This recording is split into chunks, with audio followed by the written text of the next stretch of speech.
દક્ષ પ્રજાપતિએ યજ્ઞનું મંડાણ કર્યું હતું અને એ વખતે એક ભોળાનાથને આમંત્રણ નહોતું દીધું અને હાહરાને જમીને એ દાળન નથી બનતું આ થેડ એટલેથી આલ્યું આવે ભગવાન ભોળાનાથને આમંત્રણ તો નહોતું દીધું સતીએ જીદ કરી ભગવાન ભોળાનાથે સમજાયા સતી સમજ્યા નહીં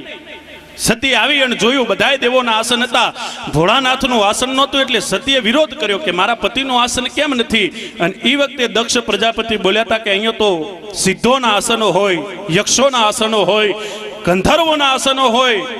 ભભૂતિયાના આસનો દક્ષના દરબારમાં કોઈ દી હોય નહીં અને આ શબ્દ લાગી ગયો સતીજીએ ગળગળતી ડોટ મેલી યજ્ઞની વેદીમાં પડતું મેલ્યું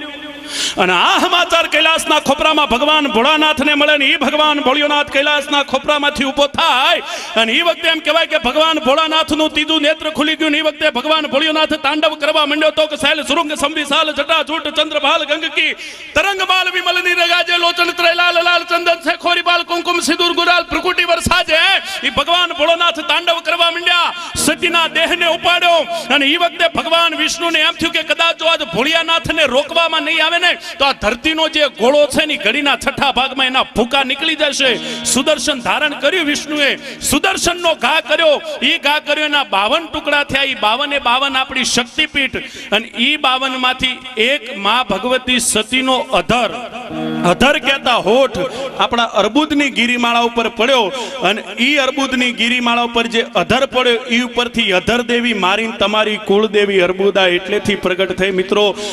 અને એ અર્બુદાને આપણો ભગવાન ભોળોનાથ મારો ને તમારો કુળદેવ છે